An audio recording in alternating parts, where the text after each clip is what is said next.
Hi everyone, I'm on the island of Shikoku in Japan. Now, Japan is made up of thousands of islands, and the thing that people don't understand about Japan is they're not very much usable land. Only about 13% of the land they can actually grow things on, so they have a very limited space, and they have lots of islands everywhere, and bridges and tunnels, and they really have to struggle to survive, and that makes them very resourceful in the way they do things. So everywhere you look, you'll see lots of industry and lots of factories, and they have to do that in order to create an economy that works for them. They take a small footprint of land and they just figure out how to do things in a very compact fashion.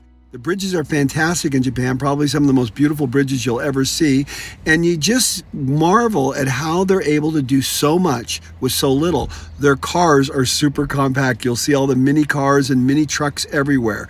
But it's a fascinating culture. We'll talk about more of this as we get on the Japan study mission, and I orientate you about what Japan is all about and how they have created this extraordinary culture and society.